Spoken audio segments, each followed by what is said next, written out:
Have you ever noticed the moment you open your heart to someone, not everyone protects it. Some use it, some misuse it, and some completely ignore it. Life has taught us one simple truth: not everyone who smiles at you is your friend, and not everyone who listens to your weakness will keep it safe.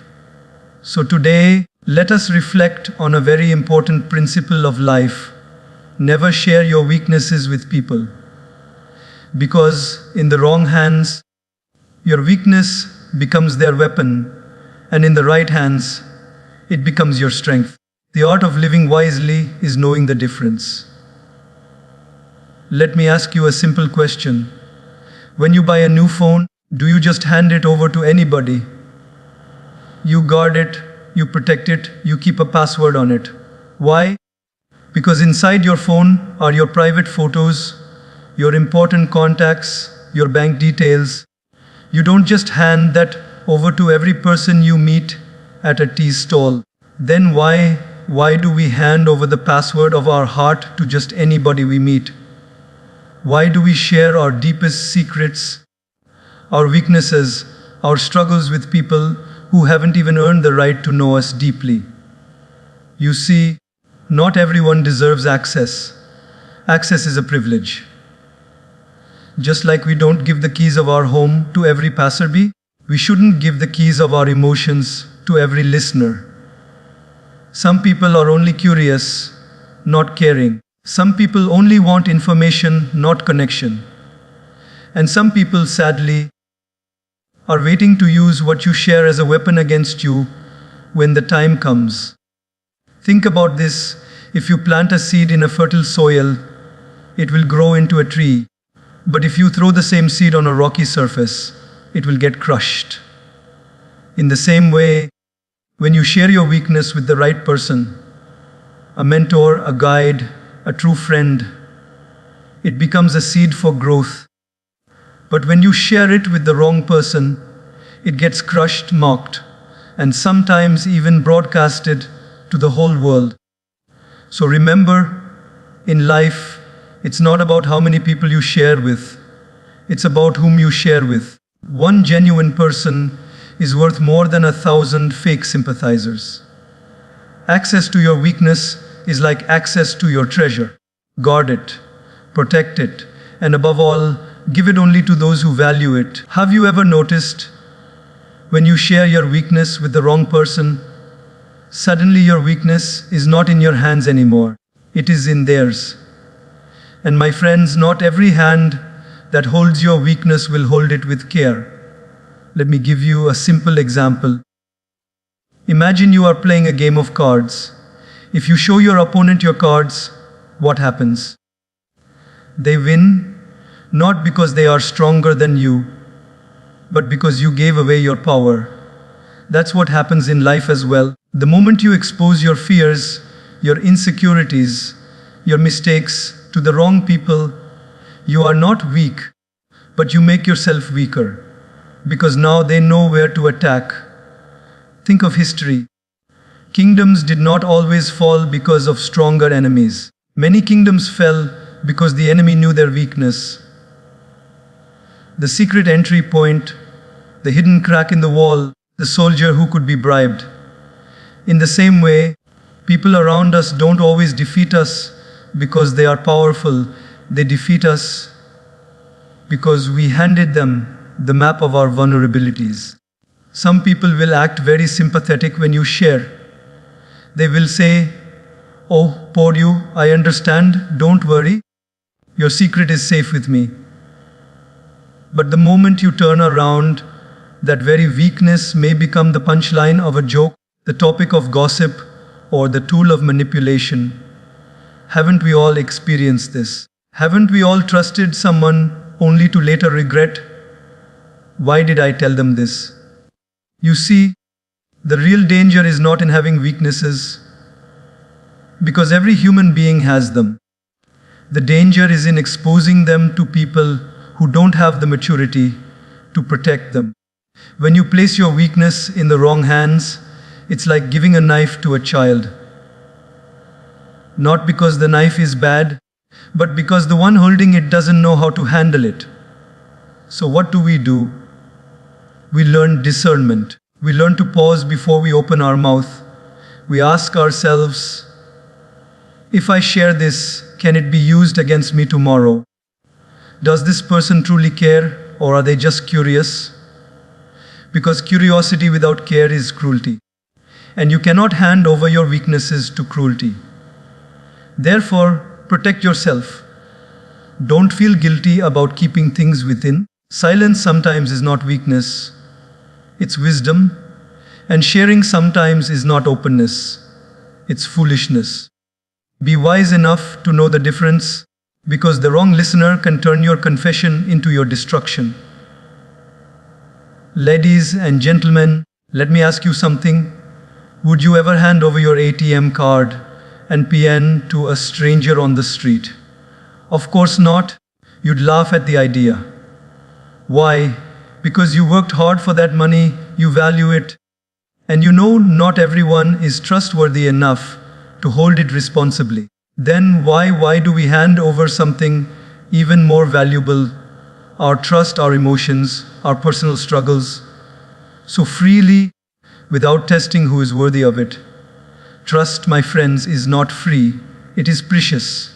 It must be earned. But many of us, we are so eager for connection, so hungry for someone to listen, that we pour out our hearts to the very first person who smiles at us. And later, we wonder why our secrets are scattered across the market like broken glass pieces. The problem is not that people betrayed us. The problem is we trusted too quickly. Trust is like a plant. You don't grow it in a day. You water it, you nurture it, you watch it grow, and then slowly you sit under its shade. The same with people. Before you pour your heart out, watch how they act in small things. Do they keep smaller secrets? Do they speak ill of others behind their back? Do they protect your dignity even when no one is watching? If they fail in small tests, don't expect them to pass the bigger ones. There's a saying, don't trust words, trust actions. Don't trust promises, trust consistency. People can say anything, but consistency proves character. Just because someone says, you can trust me, doesn't mean you should. After all, even thieves wear masks, even liars can sound convincing. Think of your life as a palace. Not everyone deserves entry into every room. Some people can only stay in the courtyard, some may be in the guest room, and very, very few deserve entry into the inner chambers of your heart. But what happens to many of us? The moment someone knocks on the door, we open up every single room and say, come in, explore, take whatever you like. And then later, we cry when something precious is stolen. We must learn to build boundaries. Boundaries don't mean we hate people. Boundaries mean we value ourselves. Trusting selectively is not being rude. It is being wise. A wise person once said, trust is like glass. Once broken, even if repaired, it will never look the same. So why give it so cheaply? My friends, listen carefully. People must earn the right to hear your story. They must prove with loyalty, with integrity, with silence, and with compassion that they can be trusted. Until then, guard your heart. Because trust is not about how much you like someone, and trust is about how much they've proven they deserve to be liked at the deepest level of your soul. Tell me honestly, how many of you here have ever felt restless because too many people knew too much about your life? You post one thing, you share one weakness, and suddenly, the whole world has an opinion on your business. Isn't it true? And the sad part is, half the opinions are not even to support you, but to judge you, to question you, to criticize you. My friends, never forget this: the less people know about your private life, the more peace you will have in your personal life. Privacy is not secrecy. Privacy is dignity. Secrecy is when you hide because you are ashamed. Privacy is when you protect because you are wise. We don't lock our doors at night because we are criminals hiding something. We lock them because we value safety, we value peace. In the same way, keeping certain struggles, certain emotions, and certain weaknesses within yourself doesn't mean you're being fake.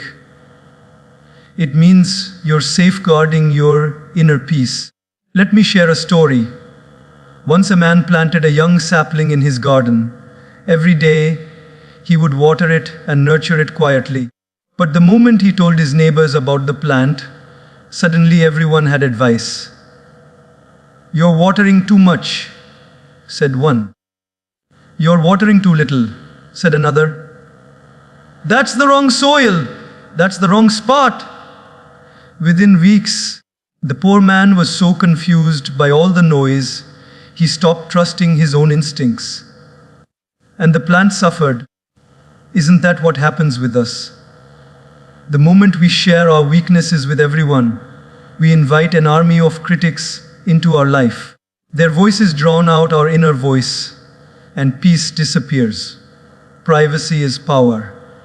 When you hold certain things close to your chest, you are not burdening yourself. You are protecting your energy from being wasted on people's judgments. In fact, in spirituality, silence is often considered more powerful than speech. Because when you are silent, nobody can twist your words, nobody can misinterpret your feelings, nobody can misuse your struggles. Silence creates space for peace. And let's be real, not everyone who listens to you actually listens with care. Some listen to compare, some listen to judge, and some listen just to spread it further. If peace is what you seek, privacy is the price you must pay. You don't need the whole world to know your every battle. You just need one or two trusted souls.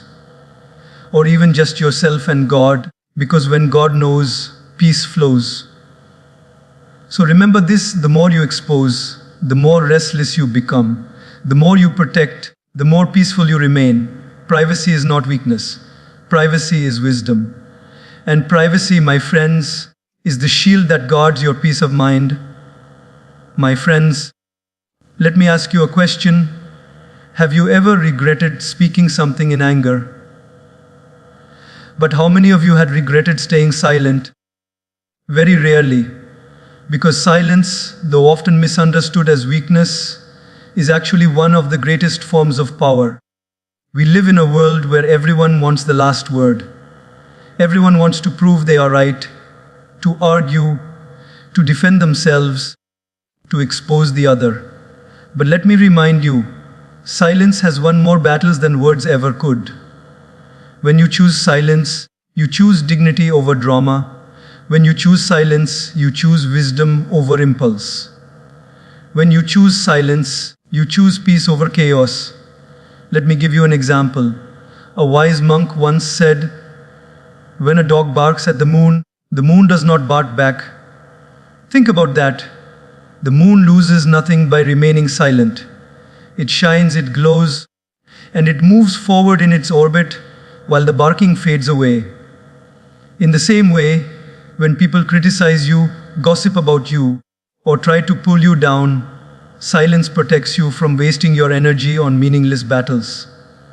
Silence says, "I am too focused on my journey to respond to your noise." No, silence is not always about words. Silence is also about restraint. When you keep your weaknesses private, when you don't announce every struggle, when you hold back from revealing too much, that is the power of silence. Because once words leave your mouth, you no longer own them. But as long as they remain within, they are under your control. Silence is also a teacher. Have you noticed? When you are silent, you hear more. You hear what others really mean. You observe what is not being said, and you learn lessons hidden in between the lines. Many times, silence reveals truths that words can never express. In fact, The deepest connections in life are often felt in silence. A mother's embrace, a friend's presence, a prayer in the heart. Silence has its own language, and it speaks louder than 1,000 voices. But here is the real beauty. Silence disarms those who expect a reaction. When someone provokes you, they feed on your response. The more you argue, the more fuel you add to their fire. But when you remain silent, their fire slowly dies out, because silence gives them nothing to burn. That is why silence is not weakness, it is strategy. It is wisdom in action. And let's remember this, even nature teaches us the power of silence. A seed grows in silence. The sun rises in silence. The stars shine in silence. Greatness does not need to announce itself loudly. It simply exists silently, powerfully. So, my friends, never mistake silence for defeat. Silence is not the absence of words. It is the presence of strength. Sometimes the strongest voice is the one that chooses not to speak. Let me ask you something. My friends, in a cricket stadium, how many people actually play the match? Just 22 players on the ground. But how many people sit in the stands? Thousands, millions watching on TV. Now, tell me who really matters for the outcome of the game. The spectators or the players? Obviously the players. Yet, how often in life do we forget this simple truth and allow the noise of spectators to disturb our game? Life is exactly like that. Some people are supporters. They are on the field with you. They feel your struggle. They help you win. They celebrate when you succeed. But most others are just spectators. They watch, they clap, they criticize, they comment. They don't care whether you win or lose. They just enjoy the show.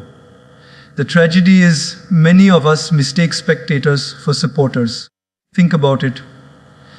You share your weakness with someone, expecting them to stand by you. But instead of standing with you, they sit back, cross their arms, and say, "Oh, let's see what happens to him now." They are not supporters. They are spectators. They watch your pain like entertainment. They don't want to help you heal. They want to see how badly you bleed. Haven't we all experienced this? Let me share a small story. Once, a man slipped into a deep well. He cried for help. Some people came, looked inside, and started commenting, "Why did you walk so carelessly? You should have been more alert. What a foolish mistake." They were spectators, analyzing, criticizing, giving advice, but not lifting a finger to help. Finally, one man came, tied a rope, and pulled him out. That man was a supporter. The lesson? Spectators give commentary, supporters give commitment. This is why discernment is so important. Don't confuse the crowd with your crew. Not everyone around you is meant to carry your burdens. Some are just there to watch how you carry them. And if you don't recognize the difference, you'll end up trusting the wrong ones, sharing your weaknesses with spectators who have no intention of helping you, only the intention of watching how far you fall. Supporters, my friends, are rare. They don't just listen to your words, they listen to your silence. They don't just cheer for your success, they stand with you in your struggles. They don't spread your weaknesses, they protect them as if they were their own. Supporters fight your battles when you are too tired to fight them yourself. But spectators, they just sit with popcorn, waiting for the climax of your downfall. So, what should we do? Be wise enough to observe. Who claps only when you win, who walks away when you lose, and who stands beside you when the world walks out. That's your supporter. Everyone else is just a spectator. Don't let spectators have access to your weaknesses. Share only with the ones who have proven their loyalty on the field of your life. Remember this, the world will always have more spectators than supporters. But you don't need many supporters, you just need a few genuine ones. Even one true supporter in your life is worth more than 1,000 spectators in the stands. Because when the match of life gets tough, it's not the crowd that wins it for you, it's the players on the ground. My friends, let me ask you, when you were a child learning to walk, who took the step for you? Did your parents move your legs? No, they supported you, they encouraged you, but you had to take the steps yourself. You fell, you cried, you stumbled, but with every fall, you learned balance. With every attempt, you built confidence. That is the power of self-reliance. The truth is, every time we face our weaknesses alone, we add a brick to the foundation of our inner strength. Depending too much on people weakens us, but depending on ourselves strengthens us. Imagine a bird sitting on a branch. Do you think the bird feels safe because of the branch? No, the bird feels safe because of its wings. Even if the branch breaks, it trusts its own wings. In the same way, real confidence doesn't come from who is holding you. It comes from knowing you can hold yourself. But here's the problem. Many of us hand over our emotional stability to others. We think, if they support me, I'll be fine. If they don't, I'll collapse. That is dangerous. Because when your confidence depends on others, your life is like a boat without an anchor. It drifts wherever the wind blows. But when your confidence comes from self-reliance, you become like a mountain, rooted, steady, unshakable, no matter how strong the storm. Let me share a story. There was once a young man who always complained about his weakness. He said, "I can't face challenges alone." One day, his mentor gave him a simple task. He said, "Carry this small bucket of water across the field without spilling." The young man laughed. "This is easy." He carried it. Next day, the mentor gave him a larger bucket. It was heavier. He struggled but managed. Each day, the bucket grew heavier. Each day, the boy grew stronger. After a month, he was carrying more weight than he ever thought possible. The mentor smiled and said, "See, I never carried the bucket for you. You carried it yourself. And because you carried it, you discovered your strength." My friends, life is like that. Unless you lift your own burdens, you'll never realize how strong you truly are. Self-reliance doesn't mean you never need anyone.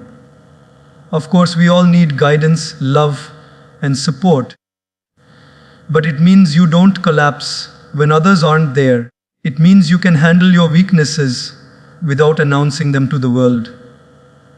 It means you know how to heal, how to rise, how to grow, even if no one claps for you. That is confidence. That is independence. That is inner power. And here's the beauty. When you stop depending too much on others, you also stop being afraid of losing them. Because your peace no longer comes from outside, it comes from within.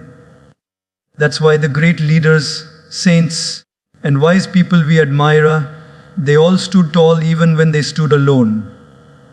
They trusted themselves, they relied on their inner strength, and because of that, the world trusted them. So, my dear friends, remember this: self-reliance is not arrogance, it is assurance. Assurance that no matter who comes or goes, you will still stand. Assurance that your weaknesses will not destroy you because you know how to carry them. And assurance that your confidence is rooted not in others, but in the strength you have built within yourself.